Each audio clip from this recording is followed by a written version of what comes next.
हरे कृष्ण। कृष्ण के साथ संबंधों को पुनः स्थापित करने के रूप में योग, कैसे योग करके कृष्ण के साथ पूर्ण संबंधों को स्थापित किया जाए। योग प्रणाली के बारे में कई बार सुना है। योग प्रणाली भगवत गीता द्वारा अनुमोदित है, लेकिन भगवत गीता में योग प्रणाली विशेष रूप से शुद्धि के लिए है। योग प्रणाली विशेष रूप से शुद्धि के लिए है। उद्देश्य 3 गुना है: इंद्रियों को नियंत्रित करना, गतिविधियों को शुद्ध करना और पारस्परिक संबंध में खुद को कृष्ण से जोड़ना। मेन जो उद्देश्य है भगवान श्री कृष्ण से अपने आप को जोड़ना है, क्योंकि कृष्ण के जुड़े बिना हम कुछ और कर नहीं सकते। कृष्ण से जुड़ना हमारा मेन लक्ष्य है। पूर्ण सत्य को 3 चरणों में महसूस किया जाता है: अवैतिक अर्थात ब्राह्मण, स्थानीय परमात्मा और अंतःकरण भगवान अर्थात ब्रह्म, परमात्मा और भगवान। सर्वोच्च व्यक्तित्व, अंतिम विश्लेषण में सर्वोच्च परम सत्य एक व्यक्ति है। इसके साथ ही वह सभी जीवित प्राणियों के दिलों में और सभी परमाणुओं के मूल में सर्वव्यापी परमात्मा है, और वह ब्रह्म ज्योति या आध्यात्मिक प्रकाश की चमक भी है। भगवान श्री कृष्ण पूर्ण व्यक्तित्व के रूप में सभी ऐश्वर्य से परिपूर्ण है, संपूर्ण ऐश्वर्य से परिपूर्ण है भगवान। लेकिन साथ ही वे सभी से त्याग से भी परिपूर्ण है। सब कुछ उनका है, लेकिन कुछ नहीं लेते हैं। भौतिक संसार में हम देखते हैं कि जिसके पास बहुत अधिक ऐश्वर्य है वो इसे छोड़ने के लिए इच्छुक नहीं है, लेकिन भगवान के पास सब कुछ है फिर भी छोड़ दिए, कुछ नहीं लेते। लेकिन कृष्ण ऐसे नहीं है। यह सब त्याग सकते हैं और स्वयं में पूर्ण रह सकते हैं, क्योंकि देखो सारा संसार उनका है, फिर भी वो कारणदक सागर में शेर सज्जा पर लेटे हैं। जब हम किसी प्रामाणिक आध्यात्मिक गुरु के अधीन भगवत गीता पढ़ने जा अध्ययन करते हैं तो हमें यह नहीं सोचना चाहिए कि आध्यात्मिक गुरु अपनी राय प्रस्तुत कर रहा है, क्योंकि वो एज इट इज भगवान श्री कृष्ण के शब्दों को दोहरा रहे हैं। यह वह नहीं है जो बोल रहा है, वह तो एक निमित्त मात्र है, क्योंकि वो प्रतिनिधि है। वास्तविक वक्ता भगवान का परम व्यक्तित्व है। हम जो बोल रहे हैं हम कोई अपना नहीं बोल रहे, जो भगवान की बातें है वही बता रहे, जो भीतर और बाहर दोनों है। भगवत गीता के 6ठे अध्याय में योग प्रणाली पर अपनी प्रवचन की शुरुआत में भगवान श्री कृष्ण कहते हैं, जब भगवान बोलना चालू किए थे तब क्या कहते हैं भगवान? अनाश्रित कर्म फलम कार्यम कर्म करोति जम स सन्यासी च योगी च न निरंगिर न चक्रिय। जो अपने कर्म के फल के प्रति अनासक्त है, अर्थात जो हम कर्म कर रहे हैं जिसमें हम आसक्त नहीं है, और जो कर्तव्य के अनुसार कर्म करता है वह जीवन के त्याग क्रम में है, और वह सच्चा रहस्यवादी है। वह नहीं जो आग नहीं जलाता और कोई काम नहीं करता। ये 6वां अध्याय के पहला श्लोक में भगवान कह रहे हैं हर कोई काम कर रहा है, क्योंकि कोई कर्म के बिना रह नहीं सकता है, और कुछ परिणाम की उम्मीद कर रहा है, कुछ ना कुछ चाहते हैं। कोई पूछ सकता है यदि कोई परिणाम अपेक्षित ना हो तो काम करने का उद्देश्य क्या है? काम तो इसलिए कर रहे हैं कुछ पाना है हमें। कर्मचारी द्वारा हमेशा पारिश्रमिक या वेतन की मांग की जाती है, किसी भी सरकारी दफ्तर, किसी भी दफ्तर में। लेकिन यहाँ कृष्ण इंगित करते हैं कि कोई व्यक्ति अपनी गतिविधियों के परिणामों की अपेक्षा किए बिना अकेला कर्तव्य की भावना से काम कर सकता है। यदि कोई इस प्रकार कार्य करता है तो वह वास्तव में सन्यासी है, क्योंकि जो भी कार्य करे भगवान की प्रसन्नता के लिए करे। यह जीवन की संन्यास क्रम में है वो व्यक्ति यदि कृष्ण के लिए कर रहा हो। वैदिक संस्कृति के अनुसार जीवन के 4 चरण है: ब्रह्मचारी, गृहस्थ, वानप्रस्थ और संन्यास। ब्रह्मचारी आध्यात्मिक समझ में प्रशिक्षण के लिए समर्पित छात्र जीवन है। गृहस्थ जीवन विवाहित गृहस्थ जीवन है। फिर लगभग 50 वर्ष की आयु तक पहुंचने पर कोई वानप्रस्थ आदेश ले सकता है, क्योंकि ये क्रम है। अर्थात वह अपना घर और बच्चे को छोड़ देता है और अपनी पत्नी के साथ पवित्र तीर्थ स्थानों की यात्रा करता है। अर्थात वो दोनों मिलकर के आपस में संबंध ना बना करके केवल भगवान के कार्य करते हैं। अंततः यह पत्नी और बच्चे दोनों को त्याग देता है। कब? जब संन्यास लेता है और कृष्ण चेतना को खेती करने के लिए अकेला रह जाता है। अर्थात कृष्ण भवन में पूर्ण रूप लग जाता है और वह पूर्ण रूप से सारे संसार को त्याग करके केवल कृष्ण चेतना में लग जाता है। फिर भी कृष्ण संकेत देते हैं कि एक सन्यासी के लिए त्याग ही सब कुछ नहीं है, उसके अलावा कुछ कर्तव्य भी होने चाहिए। देखिए कितना सुंदर है। केवल सन्यास त्याग नहीं देते, कर्तव्य है उनका। तो फिर एक सन्यासी का क्या कर्तव्य है? जिसने पारिवारिक जीवन का त्याग कर दिया है और अब उसके पास भौतिक दायित्व नहीं रह गया, लेकिन उसका और भी कर्तव्य है। वो क्या है? भगवान बता रहे, उसका कर्तव्य अंततः उत्तरदायित्वपूर्ण है। यह कृष्ण के लिए काम करना है, कृष्ण के लिए काम करता है। कृष्ण के जो आदेश है, संदेश है, वो दूसरे के पास पहुंचाते हैं। यह जीवन के सभी चरणों में प्रत्येक व्यक्ति का वास्तविक कर्तव्य है। ये सबको संन्यास लेना चाहिए और जो कृष्ण भावना भावित है वो सबको लगाना चाहिए। हर किसी के जीवन में दो कर्तव्य है, एक ब्रह्म की सेवा करना और दूसरा वास्तविकता की सेवा करना। जब कोई वास्तविकता की सेवा करता है तो वह वास्तविक सन्यासी होता है, और जब कोई ब्रह्म की सेवा करता है तो वह ब्रह्म की सेवा करता है तो माया की सेवा कर रहा है, तो माया से मोहित हो जाता है। हालांकि किसी को यह समझना होगा कि वह सभी परिस्थितियों में सेवा करने के लिए मजबूर है। अर्थात जब हम संसार के लिए कार्य कर रहे हैं, संसार की सेवा कर रहे हैं, तो हम भ्रम में हैं, भ्रम की सेवा कर रहे हैं। या तो यह भ्रम परोसता है या हकीकत। जीव की संवैधानिक स्थिति सेवक होना है, क्योंकि हम सब सेवक हैं, स्वामी नहीं। कोई सोच सकता है कि वह स्वामी है, लेकिन वास्तव में वह नौकर है, क्योंकि जीवेर स्वरूप है कृष्ण नित्यदास। हम भगवान के नित्यदास है। जब किसी का परिवार होता है तो वह सोच सकता है कि वह अपनी पत्नी, अपने बच्चे या अपने घर, व्यवसाय इत्यादि का स्वामी है। ये भ्रम है जब वो घर में रहता है, लेकिन जब कृष्ण की सेवा में लगता है तो भ्रम में नहीं होता है, उसका वास्तविक काम है। एक वास्तव में अपनी पत्नी, अपने बच्चे और अपने व्यवसाय का नौकर है जब वो भ्रम में होती है। राष्ट्रपति को भले ही देश का स्वामी माना जाता हो, लेकिन वास्तव में वह देश का सेवक होता है, क्योंकि देश के लिए सेवा कर रहे हैं। हमारी स्थिति हमेशा सेवक की होती है, मालिक की नहीं, क्योंकि मालिक तो केवल कृष्ण, अकेला ईश्वर कृष्ण और सब भृत्य। या तो माया के सेवक के रूप में है या भगवान के सेवक के रूप में है जीव। फिर भी यदि हम माया के दास बने रहेंगे तो हमारा जीवन व्यर्थ हो जाएगा। इसलिए हमें अपने जीवन को व्यर्थ न गवाएं और भगवान की सेवा में लगाएं। बेशक हर कोई सोच रहा है कि वह नौकर नहीं है, वह केवल अपने लिए काम कर रहा है, यद्यपि उसके श्रम के फल क्षणिक और भ्रामक है। ये उसे भ्रम का सेवक है, क्योंकि वह अपने आप को ऐसे मान रहा है, या अपनी इंद्रियों का सेवक बनने के लिए मजबूर करते हैं अपने आप को। लेकिन जब कोई अपनी पारलौकिक इंद्रियों के प्रति जगता है और वास्तव में ज्ञान में स्थिर हो जाता है तो यह वास्तविकता का सेवक बन जाता है, अर्थात भगवान श्री कृष्ण की सेवक बन जाता है जब वह वास्तविक भगवान की सेवा में जुड़ जाता है।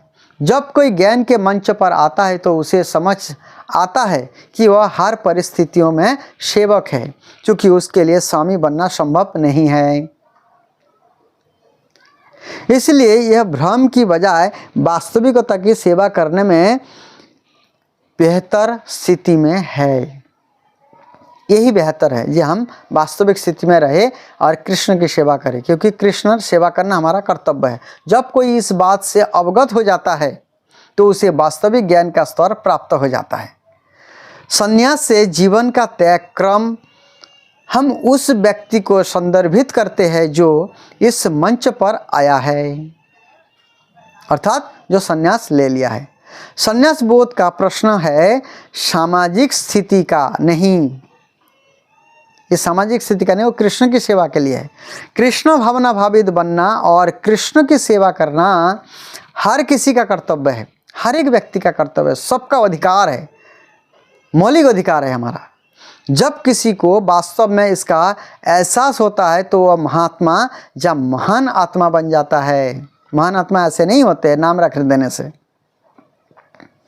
भगवत गीता में कृष्ण कहते हैं कि कई जन्म के बाद जब कोई वास्तविक ज्ञान के मंच पर आता है तो वह मेरे प्रति समर्पण कर देता है। ऐसा क्यों? ऐसा क्यों है? वासुदेव सर्वमिति स महात्मा सुदुर्लभ। बुद्धिमान व्यक्ति को यह एहसास होता है कि वासुदेव कृष्ण ही सब कुछ है। वही माता तमेव माता च पिता तमेव तमेव बंधुस्स सखा तमेव तमेव विद्या द्रविणम तमेव सर्वम मम देवदेव। कृष्ण कहते हैं कि ऐसे महान आत्मा बहुत कम पाई जाती है। ऐसा क्यों है? यदि एक बुद्धिमान व्यक्ति यह समझ लेता है कि जीवन का अंतिम लक्ष्य कृष्ण के प्रति समर्पण है, जीवन का अंतिम लक्ष्य है ये कृष्ण के प्रति समर्पित हो जाना, कृष्ण का हो जाना, तो उसे संकोच क्यों करना चाहिए? तुरंत आत्मसमर्पण क्यों नहीं कर देना चाहिए? क्यों नहीं कर देते? इतने जन्म तक प्रतीक्षा करने का क्या मतलब है? क्योंकि हम जन्म जन्म से अलग है भगवान से, जन्म मृत्यु के चक्र में पड़ रहे। कई समर्पण के उस बिंदु पर आता है तो वह वास्तविक सन्यासी बन जाता है। इस प्रकार से कोई समर्पित कर लेता है तो सन्यासी है। कृष्ण कभी किसी को अपने प्रति समर्पण करने के लिए बाध्य नहीं करते, क्योंकि आप स्वतंत्र तो हैं। आप माया के प्रति रहेंगे तो दंड भोगेंगे। समर्पण प्रेम परलौकिक प्रेम का परिणाम है, जहाँ बल है और जहाँ स्वतंत्रता नहीं है यहाँ प्रेम नहीं हो सकता। जब एक माँ किसी बच्चों के प्यार करती है तो उसे ऐसा करने के लिए मजबूर नहीं किया जाता है, क्योंकि प्रेम जो है स्वतः ही होता है, ज़बरदस्ती नहीं होती है। इसलिए स्वतः ही कृष्ण के प्रति समर्पित करना है, ना ही वह किसी वेतन या पारिश्रमिक की उम्मीद से ऐसा करते हैं, वो भी प्रेम नहीं है। इसी प्रकार हम परमेश्वर से कई तरह से प्रेम कर सकते हैं। हम उसे स्वामी के रूप में, मित्र के रूप में, बच्चों के रूप में, या पति के रूप में, या प्रेमी के रूप में प्रेम कर सकते हैं।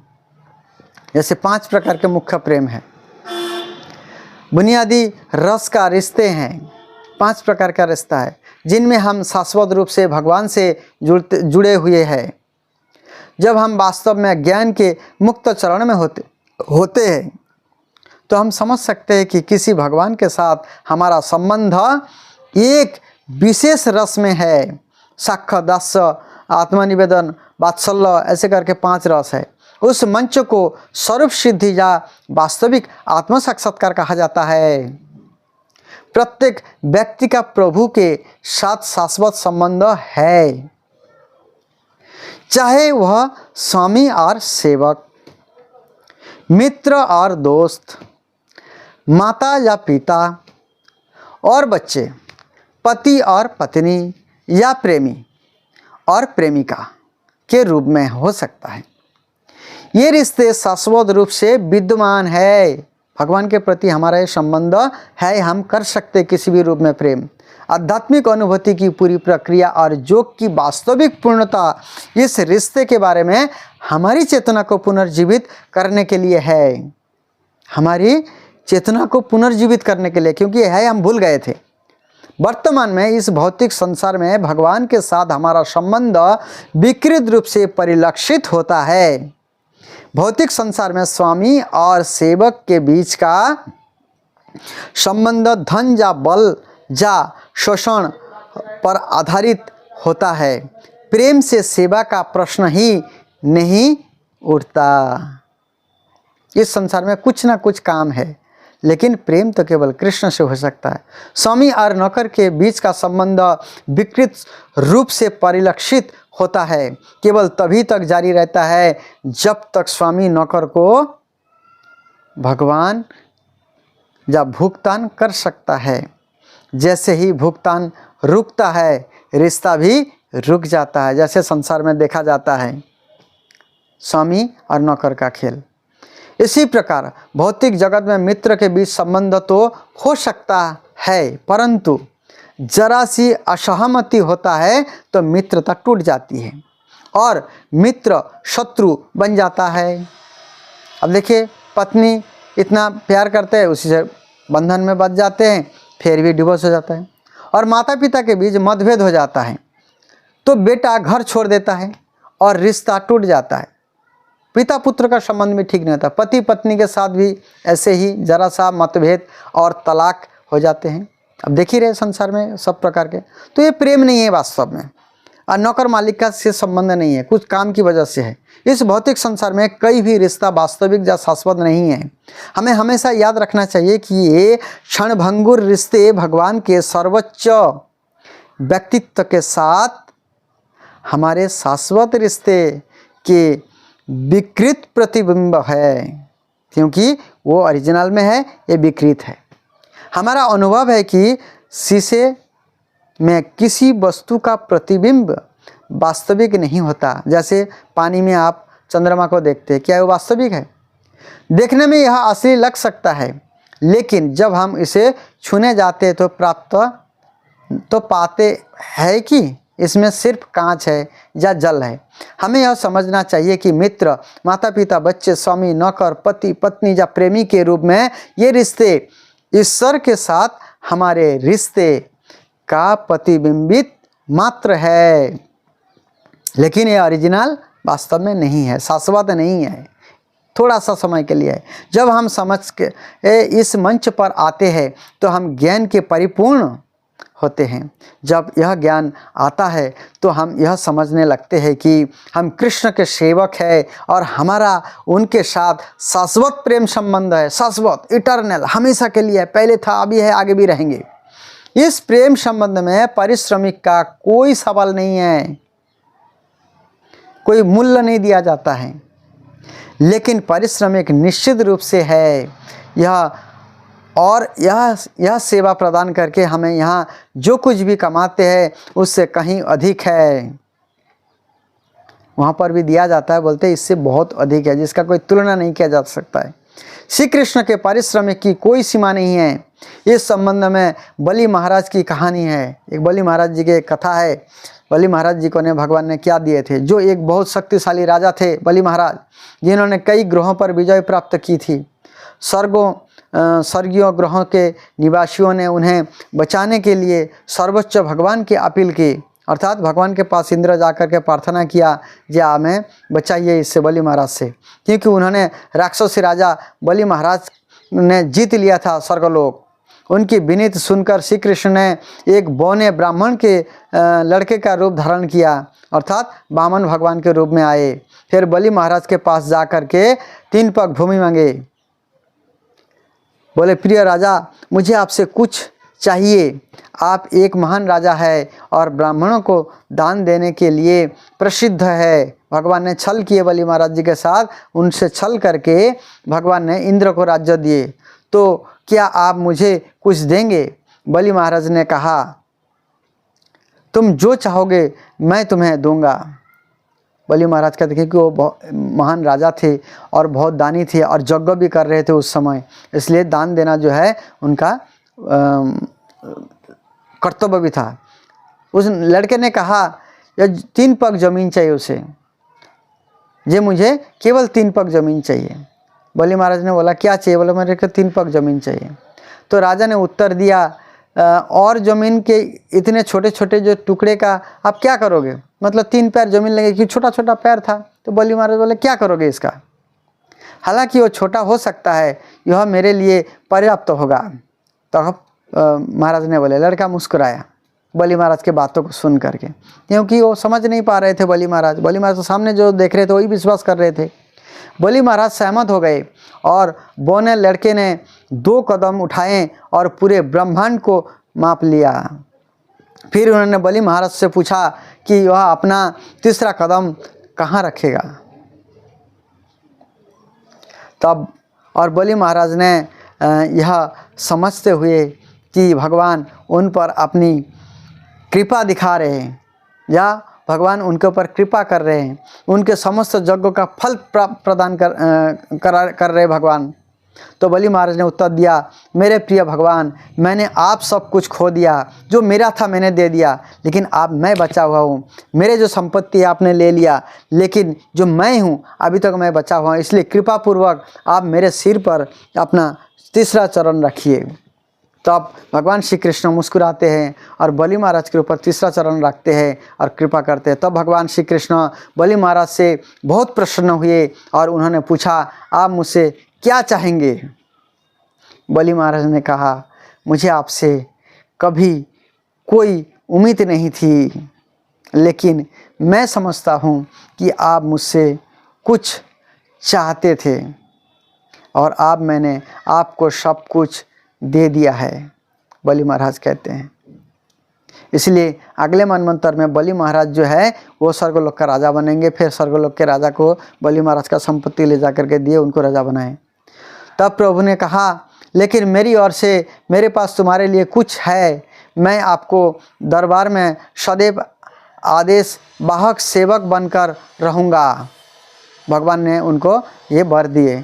इस तरह भगवान बलि महाराज के द्वारपाल बन गए और वही उनकी वापसी थी। और भगवान कृपा किए, जैसे आते जाते भगवान उनके दर्शन देते थे। यदि हम भगवान को कुछ अर्पित करते हैं तो लाखों गुना होकर वापस मिलता है, लेकिन हमें उसकी उम्मीद नहीं करनी चाहिए, क्योंकि भगवान को हम जितना चाहते हैं, भगवान हृदय में बैठे हैं, उससे कई गुना ज़्यादा भगवान देते हैं। इसलिए भगवान को मांगने की आवश्यकता नहीं है, भजन करने की आवश्यकता है। भगवान अपने सेवक की सेवा का बदला चुकाने के लिए सदैव उत्सुक रहते हैं। जो कोई भी यह सोचता है कि भगवान की सेवा वास्तव में उसका कर्तव्य है, वह ज्ञान में निपुण है, क्योंकि वो प्रेम पूर्वक कर रहा है, वो अपना कर्तव्य समझ के कर रहा है और उसने योग की पूर्णता प्राप्त कर ली है। ऐसे व्यक्ति जो है सभी योग की पूर्णता को प्राप्त कर लेता है, वो भगवान को प्राप्त कर लेता है, वही असली योगी है। इसलिए हमें योगी बनना पड़ेगा, भगवान की सेवक बनना पड़ेगा, स्व इच्छा से, अपने इच्छा से भगवान से प्रेम करना पड़ेगा। हरे कृष्ण।